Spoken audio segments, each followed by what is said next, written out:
الرحمن الرحیم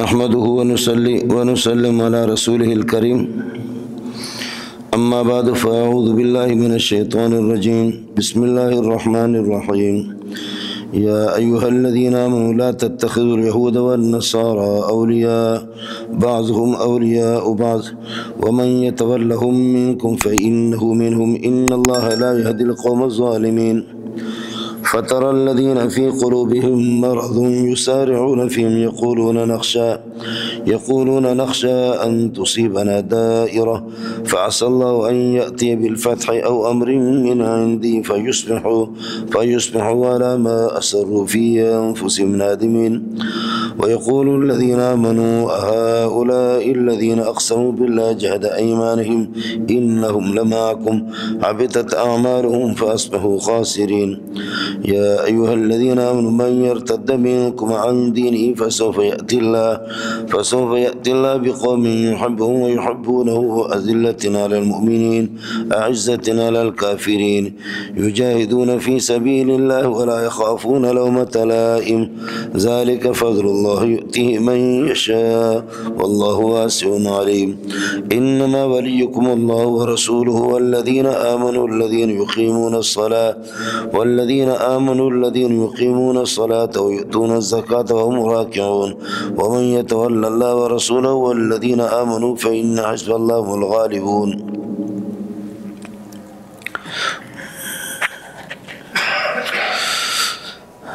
اللہ تعالیٰ کو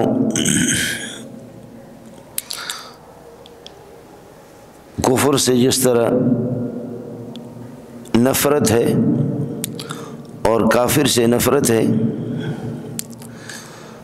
کافر کو اللہ تعالیٰ جانور کا حکم دیتا ہے. جانور جیسے ہمارے مارکیٹوں کے اندر بکتے رہتے ہیں، تو اسی طرح یہ ہے کہ کافروں کو غلام بنا کر کے، یہ اس کی اپنی نحوست ہے کہ کافر غلام بن جائے اور خواتینوں کی لونڈیاں بن جائے. آج کل تو وہ سلسلہ ختم ہے، لیکن کسی زمانے میں باقاعدہ مارکیٹ لگتی تھی، یعنی مارکیٹ ہوا کرتی تھی، اس مارکیٹ میں غلام بکتے تھے، مارکیٹوں کے اندر خواتین بکتی تھی. 1936 میں غالباً ایک معاہدہ ہو، یہ اسلام سے پہلے کا سلسلہ تھا. اسلام سے پہلے تو ایسے ہی، لیکن اسلام نے آ کر کے یہ نہیں کہا کہ کافر کو غلام بناؤ اور ان کی خواتین کو لونڈی بناؤ، نہیں. اسلام نے آ کر کے یہ بتا دیا کہ پہلے ان کو ان کے اختیار سے اسلام کی خوبیاں اور اسلام کے اندر جو سلامتی ہے، یہ سارے احکام ان کو بتا دیں، وہ اپنے اختیار سے اسلام کو قبول کر لیں. یہ ایمان پکا سچا ہوگا. زور زبردستی کسی کو کہنا کہ تو کلمہ پڑھ لے، گن پوائنٹ پر بندوق اس کو دکھا دے آپ کلمہ پڑھ لیں، تو جان بچانے کے لیے وہ کلمہ پڑھے گا، ہوگا تو مسلمان، لیکن حقیقت میں وہ منافق ہوگا. دلی طور پر جب تک اسلام کو قبول نہیں کیا ہے تو پھر یہ ہے کہ وہ جان بچانے کے لیے تو کلمہ پڑھے گا، لیکن اندر اسلام سے جب اس کو نفرت موجود ہے تو یہ منافق ہے، اور یہ حقیقت میں کافر ہے. منافق بھی کافر ہی ہوتا ہے. اور اسلام کا مقصد اور اللہ تعالیٰ کا مقصد کافروں کی تعداد بڑھانی نہیں ہے کہ آپ زور زبردستی لوگوں کو کہہ دو کہ بھئی آپ کلمہ پڑھو، اور کلمہ نہیں پڑھتے تو ہم آپ کو بندوق سے اڑا دیں گے، تو وہ مجبوری میں کلمہ پڑھے، حقیقت میں وہ منافق ہے. تو آپ منافقین کی تعداد بڑھا رہے ہیں، اور منافق تو وہی کافر ہے، باقی کافروں سے بدترین قسم کے کافر ہیں. اس لیے اللہ تعالیٰ کا مقصد منافقوں کی تعداد بڑھانی نہیں ہے. لہذا اپنے اختیار سے اسلام کی خوبیاں سمجھنے کے بعد اسلام قبول کر لیں.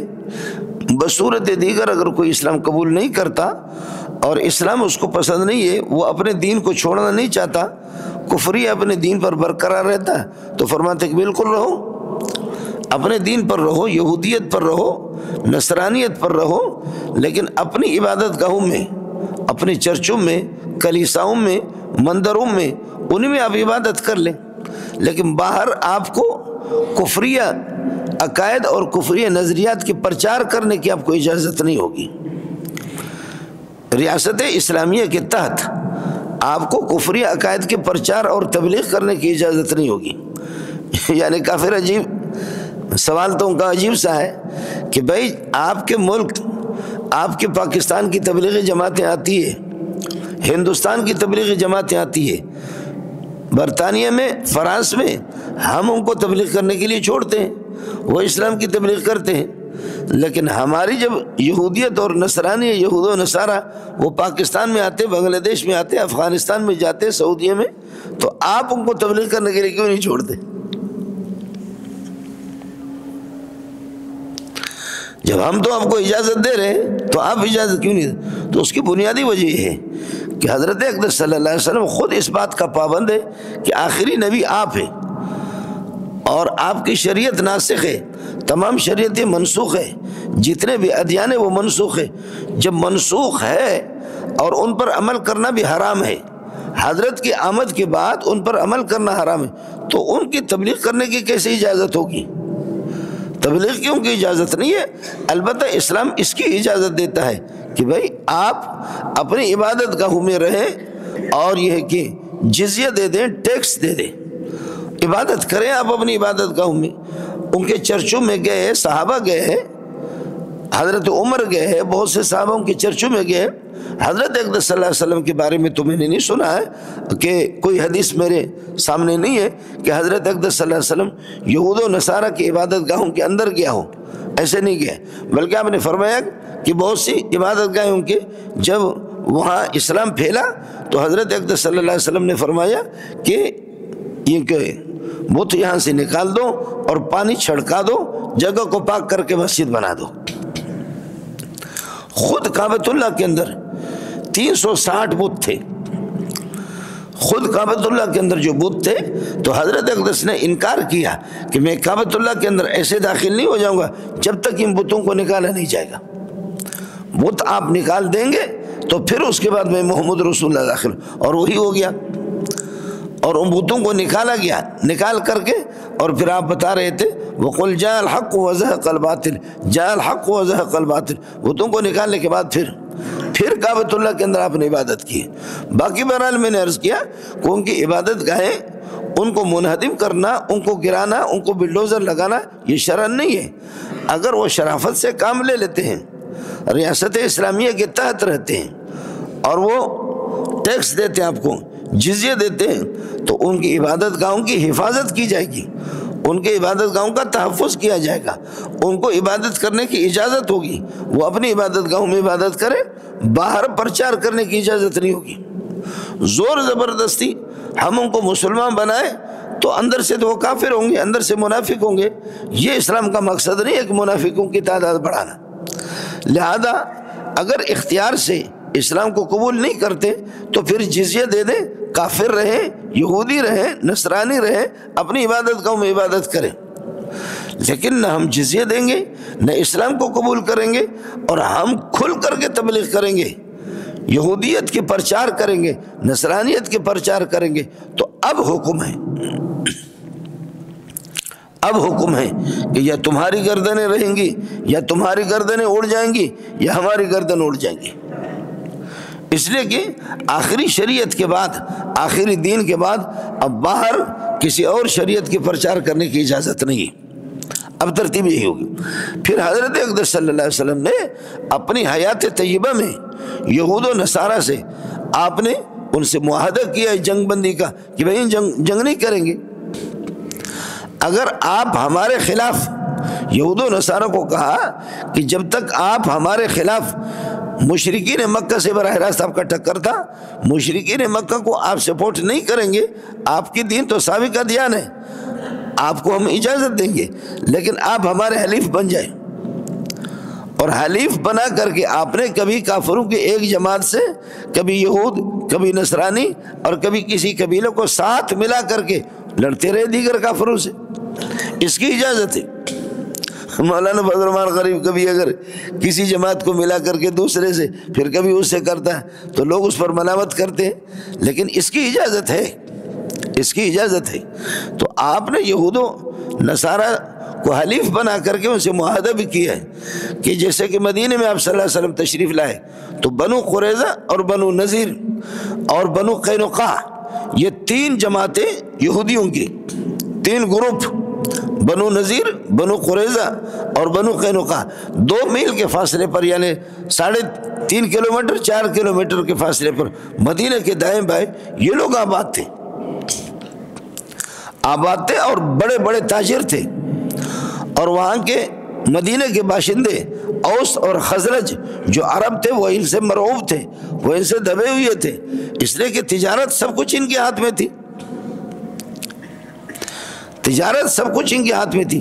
آج بھی حضرت اقدس، آج بھی آپ یہ دیکھیں کہ تجارتیں سارے انہی کے ہاتھ میں، لیکن اب تو ایسا خیر الحمدللہ نہیں ہے۔ اب تو آپ کو حیرت ہوگی، اللہ تعالی ہندوستان کے مسلمانوں کو جزائے خیر دے، یہ برطانیہ کی، ویسٹ انڈیز کی، پتہ نہیں کئی علاقوں میں ہم پھرے ہیں، مسلمانوں کی تجارت عروج پر ہے۔ اب تو اللہ کے فضل سے مسلمانوں کی تجارت عروج پر ہے، تجارت مسلمانوں کے پاس ہے، اور وہ کنگلے ہوتے جا رہے ہیں، گھبرانے کی ضرورت آپ کو نہیں ہے، اب کنگلے ہوتے جا رہے ہیں۔ یہ میں لغت کی کتابوں میں پڑھتا رہا کہ یہ گجراتی، اور عرب لوگ اس کو کہتے ہیں گجرات، تو عربی لغتوں کے اندر لکھا ہوا ان کا مذہبی ہے تجارت، اور حضرت نے تجارت کی تو حضرت نے خود ترغیب بھی دی ہے۔ اب تو آپ حیران ہوں گے کہ ماشاءاللہ مسلمان ان کے ایسے سے قیمتی چرچ، 8-10 چرچوں کا تو مجھے معلوم ہے جن کی افتتاح میں نے کی ہے، ان کو مسجد بنائے، یعنی چرچوں پہ ان کو خرید کر کے یہ ہندوستان کے لوگ، پاکستان والے تو اللہ ان کو جزائے خیر دے، جہاں بھی جاتے ڈنڈی مارتے، پاکستان والے جہاں بھی جاتے تو ڈنگی، اس لیے عرب لوگ پاکستانیوں سے تنگ ہو کر کے کہتے پاکستانی حرامی کبیر، عرب لوگ پاکستانیوں کے بارے میں کہتے پاکستانی حرامی کبیر۔ اب جیسے کہ دبئی نے پابندی لگائی ہے کہ پاکستان کے کسی کو بھی ویزا نہیں ملے گا، مولویوں کو بھی نہیں، آپ لوگوں کا نقصان نہیں ہو لیکن ہمارے چندے کا نقصان ہو گیا۔ آپ لوگوں کا کیا نقصان ہو گیا؟ آپ کا تو کوئی نقصان نہیں ہے، نقصان ہم غریبوں کے چندے کا ہو گیا کہ ہم پر پابندی لگی۔ ایک جگہ وہ ویسٹ انڈیز کے کسی علاقے میں ہمیں 6-7 گھنٹے انہوں نے روک لیا، عیسائی لوگ تھے، انہوں نے روک لیا، بھائی سب کچھ ٹھیک ہے، بٹھایا انہوں نے، ہمیں چائے بھی پلائی، اور لیکن بس کہہ رہے کہ نہیں ہم تفتیش کر رہے۔ آخرکار تفتیش کرنے کے بعد انہوں نے ہم سے معافی مانگی کہ آپ کو اجازت ہے، لیکن آپ کو آج جو روکا گیا، گزشتہ کل 8 پاکستانی جعلی ویزا پر یہ پورے یورپ کو پار کر کے ویسٹ انڈیز میں پہنچے۔ کمال نہیں ہے پاکستانیوں کا؟ پاکستانی تو اس لیے وہ کہتے ہیں کہ پاکستانی حرامی کبیر، خیر وہ یہودی وہ عیسائی کہہ رہے تھے کہ جعلی ویزا پہ ہم حیران ہیں کہ یہ سارا کمپیوٹری نظام اتنے ایئرپورٹوں کو طے کر کے ایئرپورٹوں سے گزر کر کے یہ ظالم کے بچے کیسے پہنچے۔ 8 بندے اس طریقے پر جعلی ویزا پر آ کر کے انہوں نے کہا کہ ہمیں اس کی پریشانی تھی جب وہ گرفتار ہو گئے تو اس وجہ سے ہم نے آپ لوگوں کو بھی روک لیا، آپ داڑھی والے لوگ ہیں، پگڑی والے لوگ ہیں، کہتے آپ سے بڑی ان کی داڑیاں تھی، آپ سے بڑی ان کی داڑیاں تھی جن کو ہم نے پکڑ لیا۔ خیر انہوں نے پھر ہم سے معافی مانگی، کہا کہ اصل صورتحال یہی ہے کہ کچھ لوگ جو ہے نا گند پھیلاتے تو پھر مسئلہ سارا ہے۔ میں عرض یہ کر رہا تھا کہ تجارت اب اللہ کے فضل و کرم سے مسلمانوں کے ہاتھ میں دھڑا دھڑ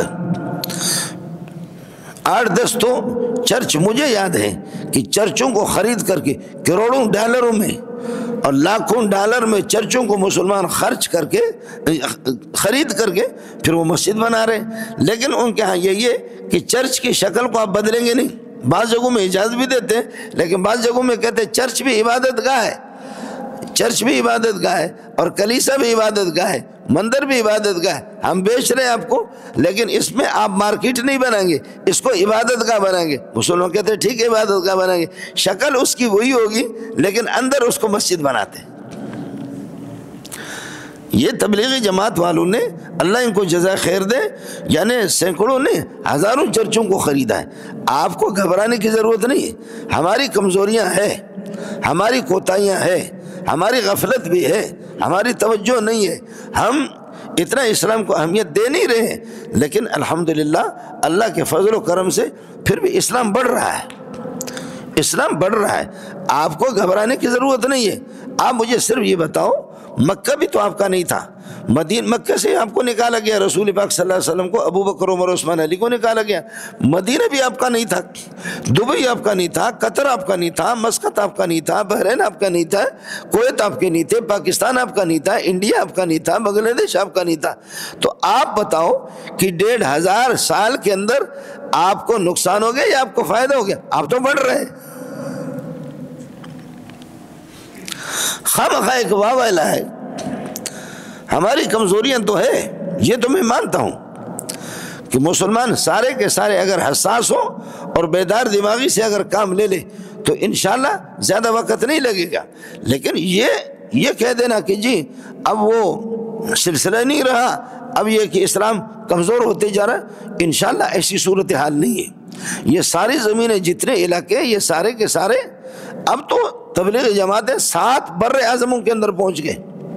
کفر تو ایک زمانے سے، کفر تو لاکھوں سال پرانا ہے، اور اسلام ظاہر ہے کہ حضرت اقدس صلی اللہ علیہ وسلم کی شریعت تو اب آئی ہے، وہ آخر میں آ گئی ہے، 1500 سال اب اس کو پورے ہونے کو ہے۔ لاکھوں سال کی محنتیں کفر کی کہاں، اور 1500 سال کی، تو اب اللہ کے فضل و کرم سے پھر بھی 7 بر اعظموں کے اندر، دنیا کے 7 بر اعظم ہیں، سب کے اندر یہ محنت پہنچ چکی ہے، اور دھڑا دھڑ سلسلہ، دھڑا دھڑ یہ کہ یہ سلسلہ بڑھتا رہتا۔ جب حضرت اقدس صلی اللہ علیہ وسلم مدینہ تشریف لائے تو میں نے عرض کیا کہ بنو نذیر، بنو قریظہ تاجر بڑے تھے، بڑے بڑے تجار ہوں گے، بڑے بڑے تجار، اور جیسے کہ بعض تاجروں کو، بعض بڑے بڑے ان کے تاجروں کو پیسہ ان کے پاس اتنا تھا، رنڈیاں پال کر کے رکھی تھی، رسول پاک صلی اللہ علیہ وسلم کے شان میں گستاخی بھی کرتے تھے۔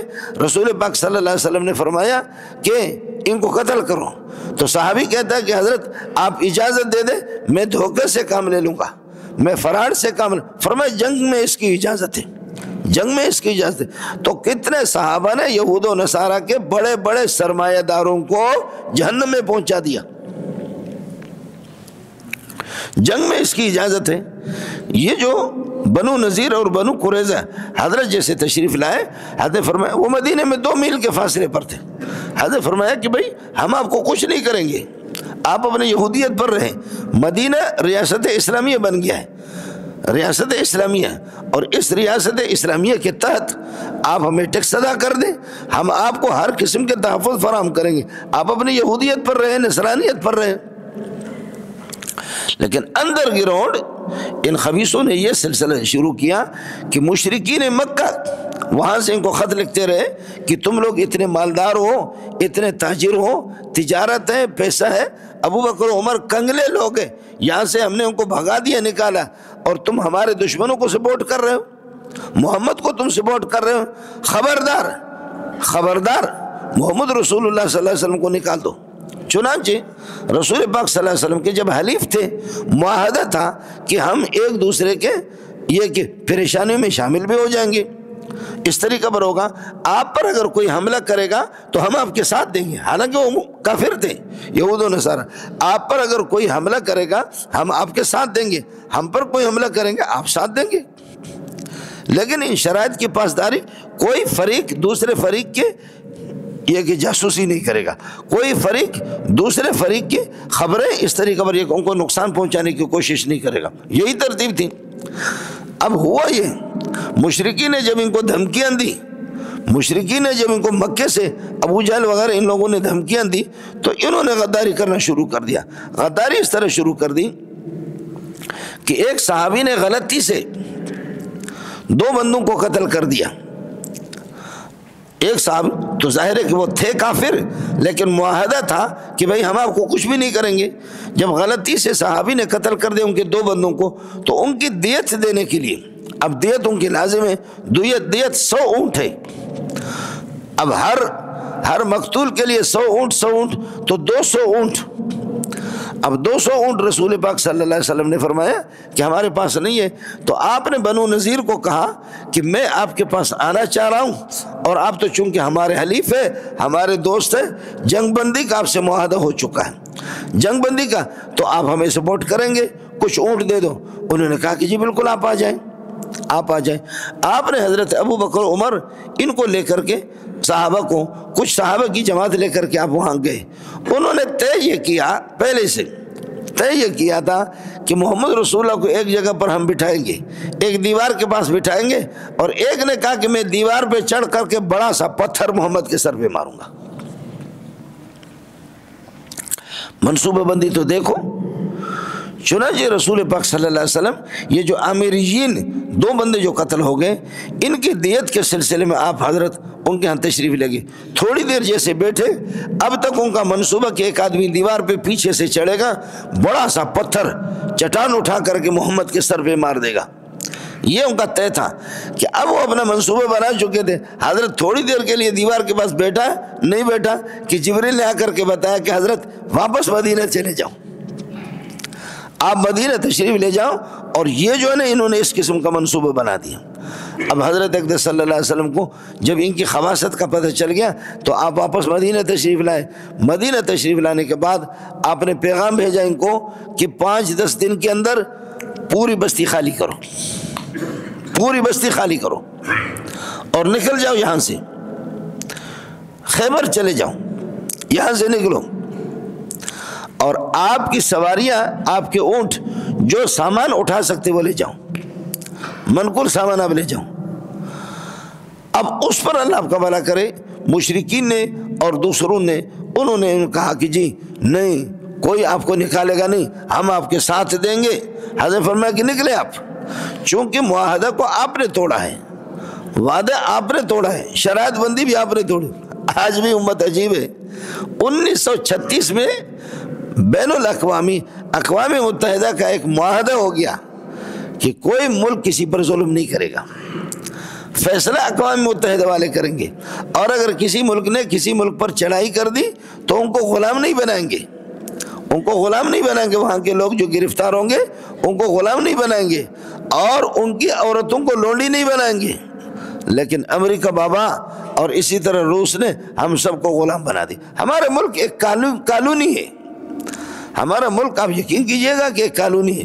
ابھی ہم بنگلہ دیش گئے تو آپ یقین، خدا جانتا ہے کہ پوری رات سفر کرو، کوئی کسی قسم کی کوئی خطرہ نہیں ہے، نہ کوئی پولیس کھڑی ہے، نہ ان کی فوج کھڑی ہے، بالکل۔ وہ تو ظاہر ہے کہ ہمارا دایاں بازو تھا مشرقی پاکستان، کوئی کسی قسم کا خطرہ نہیں ہے، جس طرح بھی آپ جائیں گھومیں پھریں، یعنی ایسے ایسے جنگلوں میں، علاقوں میں اللہ جانتا ہے کہ پوری رات سفر کر کے فجر کی اذان تک۔ ہم کہتے ہیں یار اس وقت تو کوئی بھی نہیں ہے خطرہ، کہتے ہیں یہاں کوئی خطرہ مطرہ کچھ بھی نہیں ہے۔ اور یہاں کا حال یہ کہ یہ جو مسلح ہے نا، یہ کہیں سے اگر یہ کہ اس کو صحیح نہیں بچھائے، ابھرا ہوا ہے، تو میں آ کر اس کو دیکھتا ہوں کہ نیچے کسی نے بم تو نہیں رکھا۔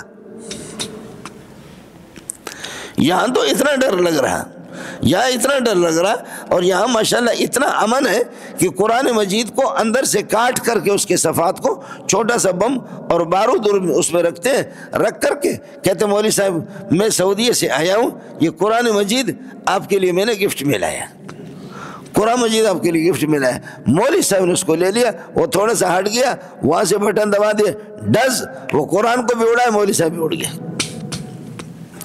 یہاں تو یہ مسئلہ ہے، یہاں تو اپنے ہاتھ کو پٹی کیے، ہاتھ پر پٹی باندھیے، اور ہاتھ کے کہ جی میں مولوی صاحب سے، حضرت جی سے ملنا چاہ رہا ہوں، اور ہاتھ زخمی ہے میرے، گر گیا تھا، ایکسیڈنٹ ہو گیا تھا، جبکہ کچھ بھی نہیں ہے، اور اس کے اندر یہاں بارود رکھا، اوپر پٹی، مولوی صاحب سے ہاتھ ملا رہا ہے، ڈز، مولوی صاحب اڑ گیا۔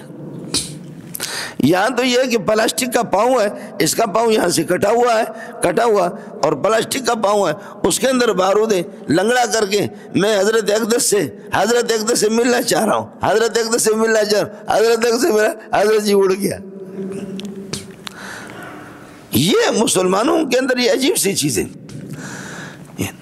امن جہاں ہو نا، امن، اور امن تو ہے ہی نہیں۔ 80-90 گاڑیاں جیسے یہاں پر ادھر لوٹی، ہمارے اس روڈ کے قریب 80 گاڑیوں کے لوٹنے میں تو ٹائم لگے گا نا، اور کم از کم گھنٹہ 1.5 گھنٹہ پورے نادرا کو ملا کر کے رکھا، گاڑیاں لوٹ کر کے اربوں روپے لے گئے، موبائل بھی لے گئے، گھڑیاں بھی لے گئے، اور 1.5 گھنٹے 2 گھنٹے کے بعد ماشاءاللہ پولیس ہماری چوکس ہے،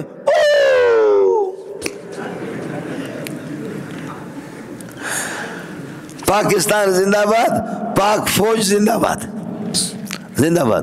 وہ پتہ کرے کہ ملک کے 75% ساری آمدنی فوج کھا رہی اور پولیس کھا رہی ہے، اور یہ سرکاری ادارے کھا رہے ہیں کہ ہم آپ کو تحفظ فراہم کریں گے۔ میں ہمیشہ لوگوں کو کہتا ہوں کہ یہ دعا کرو کہ اے اللہ ان محافظین سے ہماری حفاظت کرو، ہمیشہ یہی دعا کرتا ہوں کہ پروردگار یہ جو حفاظت والے ہیں نا، ان سے ہماری حفاظت فرما دے، ہمیں ان کی حفاظت کی ضرورت نہیں ہے، ان محافظین سے ہماری حفاظت کر لو پروردگار۔ اور آج تک ماشاءاللہ 80-90 سال میں انہوں نے انڈیا کے بہت سے صوبے بھی آزاد کیے، اور اللہ آپ کو بھلا کرے بہت سی تحصیلیں بھی آزاد کر دی، یعنی ایک فٹ زمین ان کی زمین قبضہ ہوتی جا رہی ہے، لیکن انہوں نے آزاد نہیں کیے۔ بنگلہ دیش والے غریب اتنے رو رہے ہیں، کہتے ہیں پاکستان پاکستان پاکستان، ایسے رو رہے ہیں۔ سبحان اللہ سبحان اللہ، چھوٹی جگہوں میں یہاں سے 100 کلومیٹر ہے، لیکن روڈ ذرا ٹھیک نہیں ہے، اللہ جانتا ہے کہ ہیلی کاپٹروں میں اٹھا کر کے ہمیں دھڑا دھڑ مرد عورتیں استقبال کے لیے نکل رہے ہیں، ہیلی کاپٹروں میں اٹھا کر کے۔ جی اب یہ کہ اللہ کا پیغام ہمیں سنانے، پاکستان کے مدارس، پاکستان کے علماء، سبحان اللہ رو رہے ہیں، روتے ہیں بخدا، وہ روتے ہیں۔ ظاہر ہے کہ اس کو کس نے کاٹا؟ مفتی محمود نے مشرقی پاکستان کو جدا کر دیا، یا مولانا غلام غوث ہزاروی نے، یا عبداللہ درخواستی نے، یہ کس نے کیا؟ حضرت مولانا بھٹو صاحب نے کیا، بھٹو اور ان لوگوں نے کیا۔ آج تک کسی مولوی نے اللہ کی فضل و کرم سے آپ کو، مولوی کو آپ نے وزیر اعظم کب بنایا، اس کو صدر آپ نے کب بنایا؟ تو جتنا آپ کا ملک کٹا ہے اور کٹتے جا رہا ہے، ایسے ایسے ہمارے تاجر دھڑا دھڑ ہزاروں نہیں لاکھوں کی تعداد میں یہاں سے بھاگ کر کے باہر جا رہے ہیں۔ کہتے ہیں یہاں تجارت نہ محفوظ، نہ جان محفوظ، نہ مال محفوظ، نہ عزت محفوظ، نہ غیرت محفوظ، نہ مائیں محفوظ، نہ بہنیں محفوظ ہے، تو کیا کریں گے؟ پیسے کو یہاں سے اللہ آپ کو بھلا کرے شفٹ کرتے ہیں، دوسرے ملکوں میں جا رہے ہیں، کافروں کے پاس جا رہے ہیں۔ امن بھی تو کوئی چیز ہے نا، اور یہ اتنے شرم کے مارے بے شرم ویزا نہیں دیتے۔ اب ان کو پتہ چل گیا کہ تو دے دو نا ویزا، تم ننگے تو ہو چکے ہو نا، ننگے ہو چکے۔ ایسے ایسے مسلمانوں میں سائنسدان، یہ دنیا کے جو 5 سائنسدان ہیں، ان میں 1-2 تو میرے مرید ہیں، دنیا کے مانے ہوئے سائنسدان، اس میں سے 1-2 تو میرے مرید ہیں، پکے مرید ہیں۔ سبحان اللہ، اس قسم کے ہیرو لوگ، ایسے ذہین لوگ پاکستان کی، اور وہ کہتے ہیں کہ حضرت ہمارے ملک میں ہمیں قدر نہیں ہے، اس لیے ہم ملک کو چھوڑ کر کے باہر گئے۔ اللہ کی قسم وہ سائنسدان ہم سے رابطہ کر کے مسائل پوچھتے، آخر اس کے سینے میں ایمان ہے، اس کے سینے میں درد ہے، تبھی تو وہ مجھے مولوی منظور کو لفٹ کر رہا ہے نا۔ وہ اپنے مسائل، شرعی مسائل وہ ہم سے پوچھتے ہیں، تو آپ تو اتنے بے شرم بن گئے۔ اس لیے میں نے عرض کیا کہ جب بنو نذیر ان لوگوں نے جب معاہدہ کو توڑ دیا، تو حضرت اقدس نے فرمایا کہ اب نکلو، اب اپنی بستیوں سے نکلو، نہیں نکلو گے تو تمہاری خیر نہیں۔ ان کو لوگوں نے انگلی دے دی کہ نہیں، کوئی کچھ محمد کیا کر سکتا ہے، صحابہ کیا کر سکتا ہے۔ تو بعض روایت میں آتا ہے کہ حضرت اقدس صلی اللہ علیہ وسلم نے 5 دن، بعض روایت میں آتا ہے کہ 20 دن ان کا محاصرہ کیا، پورے گاؤں کا محاصرہ کیا، فرمایا ان کے درختوں کو کاٹو، اللہ اللہ اللہ، ان کے درختوں کو بھی کاٹو، ان کے گھر گراؤ، اور خود ان کو کہتا ہے کہ گھر گراؤ، اپنے گھروں کو گراؤ۔ ابھی آپ نے دیکھا کہ چند دن پہلے امریکہ کے اندر میرا جسم میری مرضی، میرا جسم میری مرضی، ہمارے پاکستان میں بھی یہ تحریک چل رہی ہے نا، میرا جسم میری مرضی۔ عجیب بات ہے، جب عورتوں کی میرا جسم میری مرضی، تو مولوی کی بھی میرا جسم میری مرضی۔ آپ سمجھ نہیں رہے؟ جب اس قسم کی خواتین آ جائیں اور یہ کہیں کہ میرا جسم میری مرضی، ہم بھی کچھ بھی کریں، تو پھر یہ پٹھان اور بلوچ، یہ جو لفنگے قسم کے لوگ، یہ مہاجر، یہ پنجابی، وہ بھی 4-4 5-5 بجا وقت چڑھیں گے۔ ان کا جسم، ان کی بھی تو مرضی نا کہ وہ اسلامی میخ کو کہاں ٹھوک دے۔ تو پھر مزہ آئے گا تمہیں کہ میرا جسم میری مرضی۔ تو مردوں کی بھی میرا جسم میری مرضی، ان کی بھی ہوگی کہ وہ کس طرح، وہ ایک ایک کر کے نہیں، پھر وہ ستیہ ناش تمہارے کریں گے کہ تم یاد رکھو گے۔ اِنَّا لِلَّهِ وَإِنَّا إِلَيْهِ رَاجِعُونَ۔ تو پھر حضرت فرمایا 20 دن محاصرہ کیا، ان کے درختوں کو کاٹ دی، درخت بھی ان کے کاٹ دو، اور اس طریقے پر ان کے جانور بھی قبضہ کرو، اور اس طریقے پر ان کے مکانات کا محاصرہ بھی کیا۔ آخر تنگ آ گئے۔ اب میں عرض کر رہا ہوں کہ ہمارے بے غیرت قسم کی مولوی دنیا میں، انا للہ، ابھی امریکہ میں جو عذاب آ گیا، وہ لاس اینجلس جو ملک ہے جس میں آگ لگی ہے، 2 ہفتوں سے آگ لگی ہے، لیکن وہ آپ پہ کنٹرول نہیں کیا جا رہا ہے۔ وہ مسئلہ کیا تھا؟ مسئلہ یہ تھا، بات بات پہ ہم تو زنا کریں گے، بات بات پہ ہم تو شراب پیئیں گے، بات بات پہ ہم تو روڈوں پر بے حیائی کریں گے۔ اگر ہے مسلمانوں کا خدا تو آ جائے، دکھائے کہ میں خدا ہوں۔ مسلمانوں کو خود بھی خدا کے ہونے کا یقین نہیں۔ جو مسلمان اس طرح ہو گئے، اپنے پاور دکھا نہ سکے نا، مسلمانوں کا خدا ہے۔ حضرت خالد بن ولید نے فرمایا کہ پیارے محمد، لڑائی جب شروع ہو رہی تھی تو حضرت خالد بن ولید ہنس رہا تھا، فرمانے لگے یا رسول اللہ، آپ نے مجھے کہا سیف اللہ، آپ نے فرمایا کہ اللہ کی تلوار ہے۔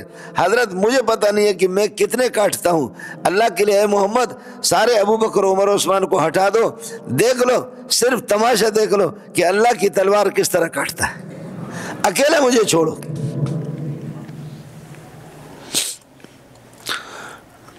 حضرت آپ کی زبان سے جو بات نکلتی ہے وہ بات کبھی غلط نہیں ہو سکتی۔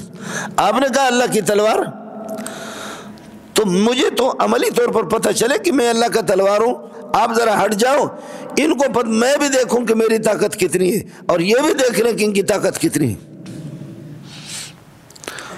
اور یہ فرما رہے تھے کہ مجھے خدا پر اتنا یقین ہے، اتنا مجھے یقین ہے کہ محمد نے جب مجھے تلوار کہا تو مجھے کوئی کاٹ نہیں سکے گا، اللہ کی تلوار کو کوئی کاٹ نہیں سکے گا، میں کاٹوں گا، مجھے کوئی نہیں کاٹے گا۔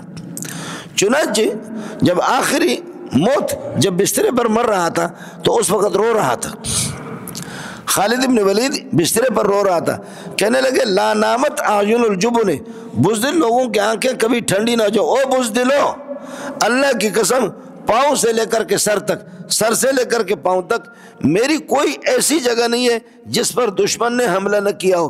دشمن نے حملہ کیا، میں نے ہزاروں کو مردار کیا، جہنم میں پہنچایا، مجھ پر حملے ہو چکے ہیں، مجھے چوٹیں لگی ہیں، لیکن میری بدقسمتی ہے میں غازی بن کر کے دنیا سے جا رہا ہوں، لیکن میں یہ چاہ رہا تھا کہ کاش ہزاروں کو جہنم میں پہنچا دوں، غازی بھی بن جاؤں، آخر میں مجھے شہادت مل جائے، لیکن شہادت مجھے نصیب نہیں ہوئی۔ آج بسترے پر مرنا عورت کا کام ہے۔ اور علماء نے کہا کہ آپ کو شہادت کیسے نصیب ہوگی؟ جب محمد نے آپ کو بتایا کہ آپ اللہ کی تلوار ہے، تو اللہ کی تلوار کاٹے گی، لیکن اللہ کی تلوار کو کوئی کاٹ نہیں سکتا، اس لیے یہ مسئلہ نہیں ہوا، اس لیے یہ دعا اس کی قبول نہیں ہوئی۔ خیر، میں عرض کر رہا تھا کہ حضرت نے ان کے درخت بھی کٹوا دیے، درخت بھی کٹوا دیے، کھانا پینا ان پر بند کر دیا، کھانا پینا یہ بند ہو جائے۔ آخرکار انہوں نے وہ مجبور ہو گئے، تو پھر حضرت نے فرمایا کہ منقولہ، جو سامان آپ لے سکتے اپنے اونٹوں پر، بلکہ یہاں تک کہ دروازے بھی، اپنے کھڑکیاں بھی، مکانات کو اٹھا کر کے خیبر پہ چلے گئے، خیبر پہ، اور فرمایا کہ خیبر میں رہو، لیکن نقرکم ما اقرکم اللہ، جب تک اللہ چاہے گا ہم آپ کو رکھیں گے، یہاں آپ رہیں گے، اور جس وقت آپ بدماشی کریں گے تو پھر خیبر سے بھی آپ کو ہم جلا وطن کریں گے۔ چنانچہ خیبر کی زمینیں بھی، خیبر بھی ہمارا ہی تھا، خیبر بھی ہمارا تھا، زمینیں، باغات آپ جا کر کے خیبر پہ دیکھیں گے، جس گیٹ کو حضرت علی نے اٹھا کر کے پھینکا اور جس کو پہلوان ہلا بھی نہیں سکتے تھے، علی نے اس کو پھینکا، اور کعب بن اشرف کے اس اللہ کا بھلا کریے کی بلڈنگ پہ اوپر یہ لوگ صحابہ چڑھے، میں خود کیا ہوں اس جگہ پر ماتم کرتا رہا ہوں کہ علی اور پیارے محمد ابو بکر عمر تمہاری شجاعت کو سلام، منظور کی جو ہے نا بزدلی پہ لعنت۔ مولوی کس منہ سے وہاں جاتا ہے؟ مولوی کس منہ سے جاتا ہے؟ تبلیغی کس شرم کے ساتھ وہاں جاتا ہے؟ تجھے نہیں جانا چاہیے، تو کیسے وہاں جاتا ہے؟ اس بہادری اور شجاعت کو تو اپنے اندر پیدا تو کر لے۔ آج اتنے بزدل ہے وہ کہ جب سے یہود وہاں سے نکلے اور اسلامی حکومتیں جب ختم ہو گئی تو پھر یہ ہوا کہ یہود نے پیغام بھیجا عرب کو کہ ہماری زمینوں کو کچھ نہیں کرنا ہے، خیبر ہمارا ہے، خیبر کے درخت ہمارے، خیبر کے چشمے ہمارے، بخدا اب بھی جاؤ ان کے وہ کچے مکانات جو کہ 2 منزلیں بھی ہوا کرتے تھے مضبوط، وہ کچے مکانات کو اب تک عرب ہاتھ نہیں لگا رہے۔ اتنی جرأت نہیں ہے سعودیہ میں، ان میں جرأت نہیں ہے۔ وہ خیبر سارا کا سارا حضرت عمر نے ان کو وہاں سے نکال دیا۔ حضرت عمر رضی اللہ تعالیٰ عنہ انہوں نے یہ کر دیا کہ انہوں نے دوسری مرتبہ نبی نے مدینے سے جلا وطن کر کے خیبر میں، اور خیبر سے پھر حضرت عمر نے ان کو نکالا۔ پھر یہ ہوا کہ خیبر کے چونکہ زمینیں آباد کرتے تھے، باغات کی سینچائی کرتے تھے، وہ سارے کے سارے پھر آدھی آمدنی ان کو مل جاتی تھی، آدھی آمدنی زمینیں ہماری تھی، خیبر ہمارا تھا۔ جتنے بھی علاقے فتح ہوتے وہ مسلمانوں کے ہوتے، مسلمانوں کی ملکیت ہوتے، لیکن ان کو بطور مزدور کے اور بطور ہاری کے اور کاشتکار کے چونکہ زمینداری میں ماہر تھے ان کو رکھا گیا۔ لیکن حضرت نے فرمایا جب تک انسان کے بچے بنو گے تو ادھر ہی رہو، اور جب آپ بدماشی کریں گے تو پھر ہم آپ کو نکالیں گے۔ چنانچہ حضرت اللہ کو پیارے ہو گئے۔ پھر حضرت ابو بکر وہ بھی خلیفہ رہے 2.5 سال 3 سال تک۔ حضرت ابو بکر جب چلے گئے اس کے بعد حضرت عمر آ گئے۔ حضرت عمر کا بیٹا حضرت عبداللہ ابن عمر وہ خیبر چلے گئے اور وہاں سے واپس آ گیا۔ تو بہرحال وہاں رات کی تاریکی میں انہوں نے حضرت عبداللہ ابن عمر پر حملہ کیا اور اس کو مارا اور اس کے ہاتھ بھی توڑ دیے حضرت عبداللہ ابن عمر کے۔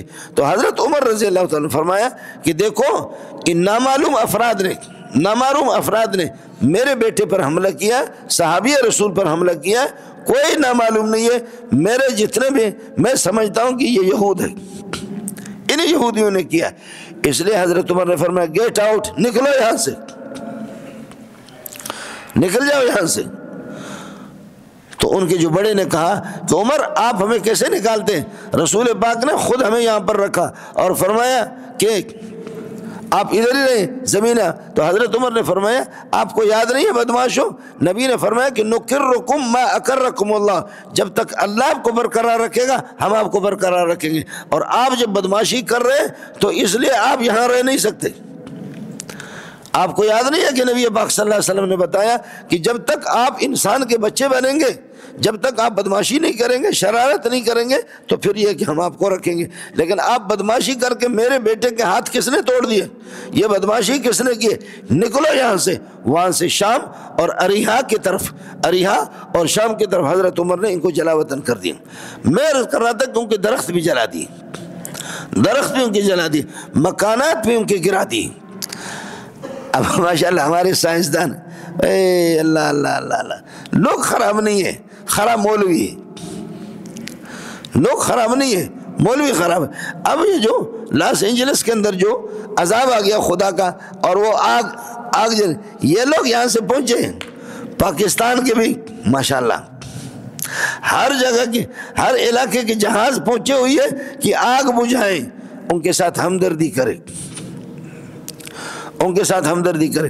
اور مولوی بھی ماشاءاللہ مولوی اخبارات میں لکھتے ہیں، کہتے ہیں کہ جی وہ یہ خدا کا عذاب نہیں ہے، یہ اللہ کی آزمائش ہے، ہمیں اپنے بھائیوں کے ساتھ تعاون کرنا چاہیے۔ اور اللہ کو درخت جل رہے، علاقے جل رہے، گھر جل رہے، گھروں کا قصور نہیں ہے، درختوں کا قصور نہیں ہے، درختوں کو کیوں جلا رہے ہیں؟ جی جب لوگ بدماش ہو تو درختوں کو بھی جلایا جاتا ہے، لوگ جب بدماش ہو وہاں کے تو پھر خدا کا۔ یہ وہی لوگ ہیں پچھلے ہفتے میں یہ کہہ رہے تھے میرا جسم میری مرضی، ہم جو کہاں ہے خدا؟ شراب پی رہے ہم لوگ، کہاں ہے خدا؟ زنا کر رہے ہم، کہاں ہے خدا؟ چوری ڈکیتی کر رہے ہم، کہاں ہے خدا؟ ہم بدکاری کر رہے، کہاں ہے خدا؟ کریں گے ہم لواطت، کہاں ہے خدا؟ کہاں ہے خدا؟ کہاں ہے خدا؟ اور آپ نے دیکھا کہ 3 دن نہیں گزرا کہ اللہ نے آگ لگا دی، اور بخدا یہ آگ کسی انسان کی لگائی ہوئی نہیں ہے. یہ اب سمجھ میں آئے گا کہ اللہ کہاں ہے، اب سمجھ میں آئے گا کہ اللہ کہاں ہے. رسول پاک صلی اللہ علیہ وسلم کے پاس بخاری جلد اول میں روایت ہے، ایک بندہ آ کر کے مسلمان ہو گیا، پھر واپس مرتد ہو گیا، بڑا نا مسلمان، اور وہ عیسائی تھا، لکھنا بھی جانتا تھا. تو آخرکار اس نے کہا محمد کو کچھ آتا نہیں ہے، یہ سارا میں لکھ لیتا ہوں، اور وہ مرتد ہو گیا. نبی کے مذاق اڑاتا تھا، نبی کے حجوں میں اشعار بھی کیا کرتا تھا. چنانچہ اس خبیث کا انتقال ہو گیا. بخاری کی حدیث آپ کو سنا رہا. اس کا جب انتقال ہو گیا قبر اس کے لیے کھودی، قبر نے اس کو باہر پھینکا. قبر کھودی، قبر کے اندر اس کو رکھا، قبر نے باہر پھینکا. شور مچایا ہے عیسائیوں نے، شور مچایا، کہا کہ یہ محمد جادوگر ہے، اس کے ساتھی جادوگر ہے. انہوں نے یا جادو کیا یا ہم اس کو دفن کر دے، صبح کو آ کر کے دیکھتے کہ وہ باہر پڑا ہوا، آ کر کے دیکھتے کہ یہ باہر پڑا ہوا محمد جادوگر ہے، اس کے ساتھی جادوگر ہے. چنانچہ پھر دوسری جگہ انہوں نے دفن کر دیا، پھر یہ کہ واپس آ کر کے دیکھا کہ باہر پڑا ہوا. 3 دن تک اس کو دفن کرتے رہے، زمین اس کو پھینکتی رہی، دفن کرتے رہے، زمین ان کو پھینکتی رہی، دفن کرتے. آخرکار پھر اس کو اسی طرح مردار کو چھوڑ دیے، اسی طرح اس کو مردہ. میں عرض یہ کر رہا تھا کہ اگر کوئی بدماش اس طرح بدماشی کرے تو ان کے درختوں کو جلانا، ان کے مقامات کو جلانا، یہ خود رسول پاک صلی اللہ علیہ وسلم قرآن کہتے ہیں ما قطعتم من لینۃ او ترکتموها قائمۃ علی اصولها، تم نے جن درختوں کو، کھجور کے درختوں کو کاٹا ہے صحابہ، او ترکتموها قائمۃ علی اصولها، یا ان کو برقرار رکھا ان کے جڑوں پر، فباذن اللہ، یہ اللہ کی اجازت سے ہوا. اس کی اجازت ہے، اس کی اجازت ہے. بلکہ مسئلہ بہت خطرناک ہے، وہ یہ ہے کہ اگر آپ کی فوٹو اسٹیٹ اسلامی حکومت اگر وہ شرافت کو نہ سمجھے تو حکومتی عملہ کو نقصان دینا شرعاً اجازت ہے. بھوک ہڑتال کرنا، روڈوں کو بلاک کرنا، یہ ناجائز ہے، علماء اس کی اجازت نہیں. لیکن کوئی بغیرت حکومت اگر بات نہ سمجھے تو پھر روڈ بلاک کرنا اور اللہ آپ کا بھلا کریے کہ کیا ہے حکومتی املاک کو جلانا، اس کی اجازت ہے. اس لیے کہ شرافت حکومت جب نہ سمجھے نا، لیکن اب ہماری حکومت بھی اتنی بغیرت ہو گئی ہے کہ اس سے کوئی فرق نہیں پڑتا. اوپر مائیں نکل جائیں باہر، جلوس نکالیں، عورتیں کہتے اس کے پیچھے را کا ہاتھ ہے، اس کے پیچھے انڈیا کا ہاتھ ہے، اس کے پیچھے انڈیا کا ہاتھ ہے، اس کے پیچھے طالبان ہے. وہ ہمارے طالب علم بھی بڑے شریر ہیں. طالب علم نے دوسرے طالب علم کو خط لکھا، ایک طالب علم کو خط لکھا، اس نے کہا یا پرویز مشرف کی بہن نے شادی نہیں کی پھر بھی اس کا بچہ پیدا ہو گیا.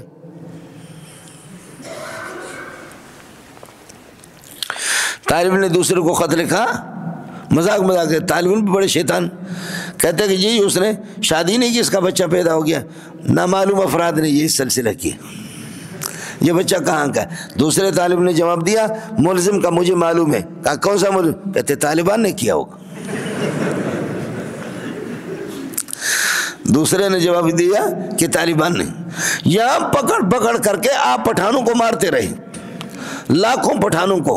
یہ وہ پٹھان ہیں کہ خیبر پختون کے اندر بعض علاقوں میں کبھی بھی انگریز، جب بر صغیر یہاں پر انگریز کا تسلط تھا، بر صغیر پاک و ہند پر انگریز کا تسلط، ان علاقوں میں انگریز ہر جگہ داخل ہوا لیکن ان علاقوں میں داخل نہیں ہو سکے. زندہ آباد پٹھاوا، خدا کی قسم ایسے علاقے خیبر پختون کے اندر انگریز کی حکومت بھی تھی لیکن انگریز وہاں داخل نہیں ہو سکا. اور آج ان پٹھانوں کو چن کر کے تو مار رہا ہے، تو جہاد کر رہا ہے.